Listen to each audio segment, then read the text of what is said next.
Good morning students. उम्मीद है कि ਤੁਸੀਂ ਠੀਕ ਹੋਵੋਗੇ।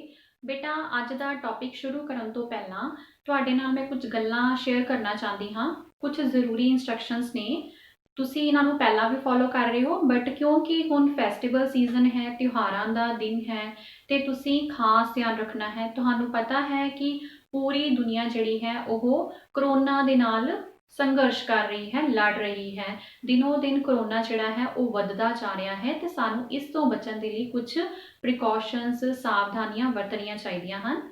ਜਿਸ ਤਰ੍ਹਾਂ ਪਹਿਲਾਂ ਤੇ ਜਦੋਂ ਤੁਸੀਂ ਘਰ ਤੋਂ ਬਾਹਰ ਨਿਕਲਣਾ ਹੈ ਸਪੈਸ਼ਲੀ, ਉਦੋਂ ਹਮੇਸ਼ਾ ਮਾਸਕ ਪਾ ਕੇ ਨਿਕਲੋ, ਠੀਕ ਹੈ। ਦੂਸਰਾ, ਜਦੋਂ ਤੁਸੀਂ ਕਿਤੇ ਜਾਣਾ ਹੈ ਤੇ ਸੋਸ਼ਲ ਡਿਸਟੈਂਸਿੰਗ ਜਿਹੜੀ ਹੈ ਉਹ ਮੇਨਟੇਨ ਕਰਨੀ ਜ਼ਰੂਰੀ ਹੈ। ਸੋਸ਼ਲ ਡਿਸਟੈਂਸਿੰਗ ਜ਼ਰੂਰ ਰੱਖੋ, ਘੱਟ ਤੋਂ ਘੱਟ 6 ਫੁੱਟ ਦੀ ਦੂਰੀ, ਠੀਕ ਹੈ। ਤੀਸਰਾ, ਕਿ ਆਪਣੇ ਜਿਹੜੇ ਹੱਥ ਹਨ ਉਹ ਲਗਾਤਾਰ ਜਿਹੜੇ ਹਨ ਵਾਰ-ਵਾਰ ਤੁਸੀਂ ਸਾਬਣ ਦੇ ਨਾਲ ਧੋਵੋ। ਆਪਣੇ ਆਪ ਨੂੰ, ਆਪਣੇ ਘਰ ਦੀਆਂ ਚੀਜ਼ਾਂ ਨੂੰ ਵੀ ਸੈਨੀਟਾਈਜ਼ ਕਰੋ, ਠੀਕ ਹੈ। ਕਿਉਂਕਿ ਫੈਸਟੀਵਲਸ ਨੇੜੇ ਆ ਰਹੇ ਹਨ, ਤਿਉਹਾਰ ਨੇੜੇ ਆ ਰਹੇ ਹਨ, ਇਸ ਲਈ ਅਵੋਇਡ ਕਰੋ ਕਿ ਬਾਹਰਲਾ ਜਿਹੜਾ ਖਾਣਾ ਹੈ ਉਹ ਨਾ ਹੀ ਖਾਓ। ਬੈਟਰ ਹੈ ਕਿ ਤੁਸੀਂ ਘਰ ਵਿੱਚ ਜੋ ਵੀ ਤੁਹਾਡੀ ਪਸੰਦ ਦਾ ਹੈ ਉਹਨੂੰ ਬਣਾਓ, ਠੀਕ ਹੈ। ਕਿਉਂਕਿ ਬਾਹਰੋਂ ਦੀ ਜਿਹੜਾ ਹੈ ਕਰੋਨਾ, ਜਿਹੜੇ ਵਾਇਰਸ ਹਨ ਉਹ ਉਹਨਾਂ ਦੇ ਫੈਲਣ ਦਾ ਖਤਰਾ ਰਹਿੰਦਾ ਹੈ, ਠੀਕ ਹੈ। ਸੋ ਆਪਣੀ ਬੇਟਾ ਤੁਸੀਂ ਦੇਖਭਾਲ ਕਰਨੀ ਹੈ, ਤਾਂ ਹੀ ਤੁਸੀਂ ਠੀਕ ਰਹੋਗੇ, ਠੀਕ ਤਰ੍ਹਾਂ ਨਾਲ ਪੜ੍ਹਾਈ ਕਰੋਗੇ। ਉਮੀਦ ਹੈ ਕਿ ਤੁਸੀਂ ਇਹ ਵਾਲੀ ਜਾਣਕਾਰੀ ਆਪਣੇ ਫੈਮਿਲੀ ਮੈਂਬਰਸ ਨੂੰ ਵੀ ਦੇਵੋਗੇ। ਤੁਸੀਂ ਸੁਰੱਖਿਅਤ ਰਹੋਗੇ ਤਾਂ ਸਾਡਾ ਜਿਹੜਾ ਹੈ ਦੇਸ਼, ਪੂਰੀ ਦੁਨੀਆ ਸੁਰੱਖਿਅਤ ਰਹੇਗੀ, ਠੀਕ ਹੈ। ਸੋ ਅੱਜ ਅਸੀਂ ਜਿਹੜਾ ਬੱਚੇ ਟੌਪਿਕ ਕਰਨ ਜਾ ਰਹੇ ਹਾਂ ਉਹ ਹੈ ਮਿਸ਼ਰਤ ਵਾਕ। ਦੇਖੋ, PT2 ਦੇ ਵਿੱਚ ਆਪਾਂ ਸੰਯੁਕਤ ਵਾਕ ਕੀਤਾ ਸੀ, ਠੀਕ ਹੈ।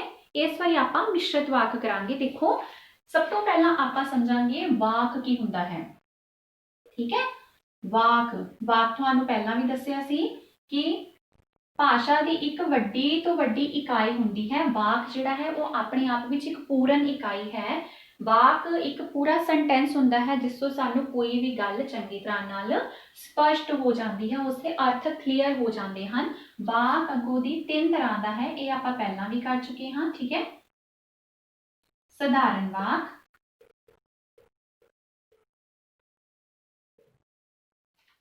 ਸੰਯੁਕਤ ਵਾਕ, ਸੰਯੁਕਤ ਵਾਕ ਅਸੀਂ ਪਹਿਲਾਂ ਕੀਤਾ ਹੋਇਆ ਹੈ, ਠੀਕ ਹੈ। ਤੇ ਜਿਹੜਾ ਅੱਜ ਅਸੀਂ ਕਰਨਾ ਹੈ ਬੇਟਾ ਉਹ ਹੈ ਮਿਸ਼ਰਤ ਵਾਕ, ਠੀਕ ਹੈ। ਸਧਾਰਨ ਵਾਕ ਵਿੱਚ ਤੁਹਾਨੂੰ ਮੈਂ ਦੱਸਿਆ ਸੀ ਕਿ ਜਿਹਦੇ ਵਿੱਚ ਆਮ ਕਰਕੇ ਕੀ ਹੈ, ਇੱਕ ਹੀ ਕਿਰਿਆ ਹੋਵੇ, ਇੱਕ ਹੀ ਐਕਸ਼ਨ ਚੱਲ ਰਿਹਾ ਹੋਵੇ, ਠੀਕ ਹੈ। ਜਿਵੇਂ ਮੁੰਡਾ ਰੋਟੀ ਖਾਂਦਾ ਹੈ, ਠੀਕ ਹੈ। ਮੁੰਡਾ ਰੋਟੀ ਖਾਂਦਾ ਹੈ, ਇਹਦੇ ਵਿੱਚ ਇੱਕ ਹੀ ਕਿਰਿਆ ਹੋ ਰਹੀ ਹੈ। ਕਿਹੜੀ ਕਿਰਿਆ ਹੋ ਰਹੀ ਹੈ? ਐਕਸ਼ਨ ਕਿਹੜਾ ਹੋ ਰਿਹਾ ਹੈ? ਮੁੰਡਾ ਰੋਟੀ ਖਾ ਰਿਹਾ ਹੈ, ਰੋਟੀ ਖਾਣ ਦੀ ਕਿਰਿਆ ਹੋ ਰਹੀ ਹੈ, ਠੀਕ ਹੈ। ਇੱਕ ਹੀ ਕਿਰਿਆ, ਸਧਾਰਨ ਵਾਕ। ਅੱਗੇ ਹੈ ਸੰਯੁਕਤ ਵਾਕ। ਸੰਯੁਕਤ ਵਾਕ ਵਿੱਚ ਬੱਚਾ ਦੋ ਸਮਾਨ ਅਤੇ ਸੁਤੰਤਰ ਵਾਕ ਹੁੰਦੇ ਹਨ, ਠੀਕ ਹੈ। ਸਮਾਨ ਵੀ ਹੋ ਸਕਦੇ ਹਨ, ਸੇਮ ਵੀ ਹੋ ਸਕਦੇ ਹਨ ਤੇ ਸੁਤੰਤਰ ਵੀ ਹੋ ਸਕਦੇ ਹਨ। ਮਤਲਬ ਕਿ ਦੋਨੋਂ ਵਾਕ ਜਿਹੜੇ ਹਨ ਉਹਨਾਂ ਦਾ ਆਪਣਾ ਮਤਲਬ ਨਿਕਲਦਾ ਹੋਵੇ, ਅਰਥ ਨਿਕਲਦਾ ਹੋਵੇ। ਜਿਸ ਤਰ੍ਹਾਂ ਮੁੰਡਾ ਰੋਟੀ ਖਾਂਦਾ ਹੈ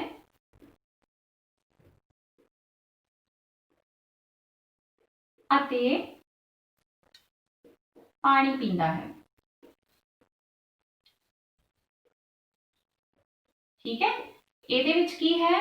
ਦੋ ਸੁਤੰਤਰ ਵਾਕ ਹਨ। ਦੇਖੋ, ਮੁੰਡਾ ਰੋਟੀ ਖਾਂਦਾ ਹੈ ਇੱਕ ਵਾਕ ਹੈ, ਮੁੰਡਾ ਪਾਣੀ ਪੀਂਦਾ ਹੈ ਦੂਸਰਾ ਵਾਕ ਹੈ। ਇਟ ਮੀਨਸ ਇਹ ਕਿਹੜਾ ਹੈ? ਸੰਯੁਕਤ ਵਾਕ ਹੈ, ਜਿਹਦੇ ਵਿੱਚ ਦੋ ਸਮਾਨ ਜਾਂ ਸੁਤੰਤਰ ਵਾਕ ਹੋਣ, ਠੀਕ ਹੈ। ਔਰ ਅਸੀਂ ਤੁਹਾਨੂੰ ਯੋਜਕ ਜਦੋਂ ਸਮਝਾਇਆ ਸੀ, ਤੁਹਾਨੂੰ ਦੱਸਿਆ ਸੀਗਾ ਕਿ ਜਿਹੜੇ ਸਮਾਨ ਯੋਜਕ ਹੁੰਦੇ ਹਨ ਉਹੀ ਸੰਯੁਕਤ ਵਾਕ ਵਿੱਚ ਲੱਗਦੇ ਹਨ, ਠੀਕ ਹੈ। ਜਿਸ ਤਰ੍ਹਾਂ ਅਤੇ ਲੱਗਾ ਹੈ, ਅਤੇ ਕੀ ਹੈ? ਸਮਾਨ ਯੋਜਕ ਹੈ, ਠੀਕ ਹੈ। ਸਮਾਨ ਯੋਜਕਾਂ ਦੀ ਸਹਾਇਤਾ ਦੇ ਨਾਲ ਬਣਦੇ ਹਨ ਸੰਯੁਕਤ ਵਾਕ, ਠੀਕ ਹੈ। ਐਸੇ ਤਰ੍ਹਾਂ ਹੀ ਜਿਹੜਾ ਸਾਡਾ ਅੱਜ ਦਾ ਹੈ ਟੌਪਿਕ ਮਿਸ਼ਰਤ ਵਾਕ। ਮਿਸ਼ਰਤ ਵਾਕ ਅਗਰ ਤੁਹਾਨੂੰ ਯਾਦ ਹੋਵੇ ਤਾਂ ਅਸੀਂ ਕੀ ਕੀਤਾ ਸੀ? ਸਮਾਨ ਦੇ ਨਾਲ ਅਸੀਂ ਕੀ ਕੀਤਾ ਸੀ? ਅਧੀਨ ਯੋਜਕ ਕੀਤਾ ਸੀ, ਠੀਕ ਹੈ। ਅਧੀਨ ਯੋਜਕ ਵਿੱਚ ਮੈਂ ਤੁਹਾਨੂੰ ਉਸ ਟਾਈਮ ਕਿਹਾ ਸੀ ਕਿ ਜਿਹੜੇ ਸ਼ਬਦ ਵਰਤੇ ਜਾਂਦੇ ਹਨ ਅਧੀਨ ਯੋਜਕ ਵਾਲੇ ਵਿੱਚ, ਉਹੀ ਆਪਾਂ ਮਿਸ਼ਰਤ ਵਾਕ ਵਿੱਚ ਵਰਤਦੇ ਹਾਂ। ਤੇ ਮਿਸ਼ਰਤ ਵਾਕ ਵਿੱਚ ਕੀ ਹੁੰਦਾ ਹੈ? ਇੱਕ ਪ੍ਰਧਾਨ ਉਪਵਾਕ ਹੁੰਦਾ ਹੈ, ਠੀਕ ਹੈ, एक मुख सेंटेंस ते एक अधीन उपवाक हुंदा है। ठीक है, जिन्हों तुसीं इंग्लिश विच कहंदे हो प्रिंसिपल क्लॉज और सबऑर्डिनेट क्लॉज। ठीक है, ते इहदे विच ਜਦੋਂ ਪ੍ਰਧਾਨ ਉਪਵਾਕ ਤੇ ਅਧੀਨ ਉਪਵਾਕਾਂ ਦੇ ਵਿੱਚ ਅਧੀਨ ਯੋਜਕਾਂ ਦੀ ਮਦਦ ਦੇ ਨਾਲ ਜਿਹੜੇ ਵਾਕ ਬਣਾਏ ਜਾਂਦੇ ਹਨ ਉਹਨਾਂ ਨੂੰ ਅਸੀਂ ਕੀ ਕਹਿੰਦੇ ਹਾਂ, ਮਿਸ਼ਰਤ ਵਾਕ ਕਹਿੰਦੇ ਹਾਂ। ਹੁਣ ਇਹਦੀ ਇੱਕ ਉਦਾਹਰਨ ਦੇਖੋ, ਜਿਸ ਤਰ੍ਹਾਂ ਮੁੰਡਾ ਰੋਟੀ ਖਾ ਰਿਹਾ ਹੈ ਕਿਉਂਕਿ ਉਸ ਨੂੰ भुख लगी है। ठीक है, मुंडा रोटी क्यों खा रहा है, क्योंकि उसनों भुख लगी है। हुण जिहड़ा क्योंकि है वो की है, अधीन योजक भी है। अधीन योजकां दी सहायता दे नाल ही मिश्रित वाक जिहड़े हन बनदे हन। ठीक है, इहदे विच एक प्रधान उपवाक है, एक की है अधीन उपवाक है। ठीक है, मुंडा रोटी खा रहा है, क्यों खा रहा है, रीजन नहीं पता, तो ये की होएगा अधीन। उसनों भुख लगी है, पूरी गल क्लीयर हो रही है, एक ही होएगा प्रधान उपवाक होएगा।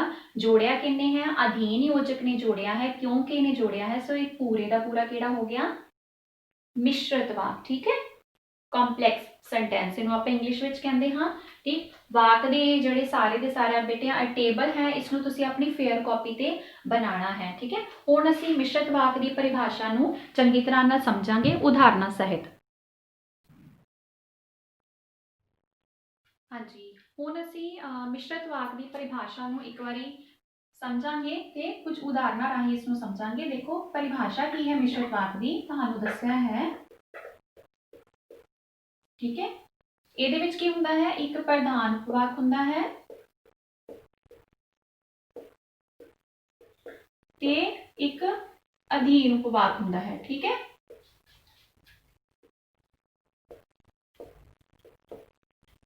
प्रधान उपवाक ते अधीन उपवाक नूं अधीन योजकां दे नाल जोड़िया जाता है। ठीक है, किस नाल जोड़िया जाता है, अधीन योजकां दे नाल जोड़िया जाता है ते एक वाक बनता है जिसनूं आपां की कहंदे हां, मिश्रित वाक कहंदे हां। ठीक है, इहदे विच बेटा जिहड़े शब्द आंदे हन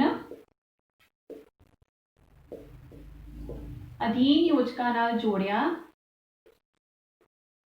जाता है। ठीक है, वो की बन जाता है, मिश्रित वाक बन जाता है। हुण इस दे विच शब्द देखो किहड़े हैं, आपां अधीन योजक विच भी ये सारे शब्द कीते हुए हैं, क्योंकि, इसलिए, तां जो, ज्यों, ताकि, के आदि। ठीक है, ये सारे के सारे जिहड़े शब्द हैं ये एक तां अधीन योजक हैं ते मिश्रित वाक विच इन्हां दा प्रयोग हुंदा है। ठीक है, हुण देखो जिस तरह मैं कहां कि पहला मैं स्कूल नहीं गया क्योंकि मैं बीमार सी। ठीक है, एक ही है, एक मिश्रित वाक है, तो इसनों जोड़िया किहदे नाल है, अधीन योजकां की सहायता दे नाल जुड़े हुए हैं, इसलिए एक इहदे विच प्रधान उपवाक है, एक अधीन उपवाक है। प्रधान उपवाक किहड़ा होएगा बेटा, कि मैं बीमार सी। ठीक है, एक ही होएगा प्रधान उपवाक होएगा। क्यों, क्योंकि इस तो जिहड़ी है गल स्पष्ट हो रही है कि मैं बीमार सी। ठीक है, मैं स्कूल नहीं गया, ਇਹਦੇ ਵਿੱਚ किन्ने सारे रीजन सन, तुसीं स्कूल क्यों नहीं गए, किहड़ा कारण है। ठीक है, क्वेश्चन मार्क लग गया, तो एक ही होएगा तुहाडा अधीन उपवाक। उपवाक मतलब वाक दा एक छोटा जिहा हिस्सा। ठीक है, अधीन उपवाक, प्रधान उपवाक, जोड़िया किसने है, अधीन योजका ने जोड़िया है, तो ये सारे का सारा किड़ा हो गया, एक मिश्रित वाक हो गया। ठीक है, या तुसीं कह सकते हो कि मेहनत करो तां जो सफलता प्राप्त कर सको। ठीक है, मेहनत करो तां जो सफलता प्राप्त कर सको। एक प्रधान उपवाक है, एक अधीन उपवाक है, जोड़िया अधीन योजका ने है, सो पूरे का पूरा सेंटेंस किहड़ा होएगा, मिश्रित वाक होएगा। ठीक है, ਮਜ਼ਦੂਰਾਂ ਨੂੰ ਬੁਲਾਓ ਤਾਂ ਕਿ ਇੱਟਾਂ ਚੁਕਵਾਈਆਂ ਜਾ ਸਕਣ। ਠੀਕ ਹੈ, ਮਜ਼ਦੂਰਾਂ ਨੂੰ ਬੁਲਾਓ ਤਾਂ ਕਿ ਇੱਟਾਂ ਚੁਕਵਾਈਆਂ ਜਾ ਸਕਣ। ਠੀਕ, ਇਹਦੇ ਵਿੱਚ ਤਾਂ ਕਿ ਅਧੀਨ ਯੋਜਕ ਹੈ ਤੇ ਪੂਰੇ ਦਾ ਪੂਰਾ ਜਿਹੜਾ ਸੈਂਟੈਂਸ ਹੈ ਉਹ ਕੀ ਬਣ ਗਿਆ, ਮਿਸ਼ਰਤ ਵਾਕ ਬਣ ਗਿਆ। ਠੀਕ ਹੈ ਬੇਟਾ, ਸੋ ਇਸ ਦੀ ਪਰਿਭਾਸ਼ਾ ਨੂੰ ਇੱਕ ਵਾਰੀ ਦੁਬਾਰਾ ਦੇਖ ਲਓ ਕਿ ਇਹਦੇ ਵਿੱਚ ਇੱਕ ਪ੍ਰਧਾਨ ਉਪਵਾਕ ਹੁੰਦਾ ਹੈ, ਇੱਕ ਅਧੀਨ ਉਪਵਾਕ ਹੁੰਦਾ ਹੈ। ਅਧੀਨ ਯੋਜਕਾਂ ਦੇ ਨਾਲ ਜੋੜਿਆ ਜਾਂਦਾ ਹੈ ਤਾਂ ਉਸਨੂੰ ਆਪਾਂ ਕੀ ਕਹਿੰਦੇ ਹਾਂ, ਮਿਸ਼ਰਤ ਵਾਕ ਕਹਿੰਦੇ ਹਾਂ। ਠੀਕ ਹੈ, ਤੇ ਇਹਦੇ ਵਿੱਚ ਆਪਾਂ ਸ਼ਬਦ ਜਿਹੜੇ ਹਨ ਉਹ ਇਹੀ ਵਰਤਦੇ ਹਾਂ। ਅਧੀਨ ਯੋਜਕਾਂ ਵਾਲੇ ਵੀ ਇਸ ਦੇ ਵਿੱਚ ਸ਼ਬਦ ਹਮੇਸ਼ਾ ਲੱਗਦੇ ਹਨ, ਇਹਨਾਂ ਨੂੰ ਤੁਸੀਂ ਯਾਦ ਰੱਖਣਾ ਹੈ। ਇਹਨਾਂ ਨੂੰ ਲਗਾ ਕੇ ਹੀ ਅੱਗੋਂ ਤੁਸੀਂ ਮਿਸ਼ਰਤ ਵਾਕ ਬਣਾਉਂਦੇ ਹੋ। ਠੀਕ ਹੈ, ਮਿਸ਼ਰਤ ਵਾਕ ਜਿਹੜਾ ਹੈ ਬੇਟਾ ਉਹ ਸਧਾਰਨ ਵਾਕ ਤੋਂ ਵੀ ਬਣ ਸਕਦਾ ਹੈ, ਸੰਯੁਕਤ ਵਾਕ ਤੋਂ ਵੀ ਬਣ ਸਕਦਾ ਹੈ। ਠੀਕ ਹੈ, ਉਹ ਅਸੀਂ ਸਮਝਾਂਗੇ ਕਿ ਕਿਸ ਤਰ੍ਹਾਂ ਇਹਨਾਂ ਨੂੰ ਕਰਨਾ ਹੈ। ਪਹਿਲਾਂ ਤੁਸੀਂ ਇਸ ਦੀ ਪਰਿਭਾਸ਼ਾ ਤੇ ਇਸ ਦੇ ਜਿਹੜੇ ਸ਼ਬਦ ਹਨ ਉਸਨੂੰ ਆਪਣੀ ਫੇਅਰ ਕਾਪੀ ਤੇ ਲਿਖਣਾ ਹੈ। ਠੀਕ ਹੈ,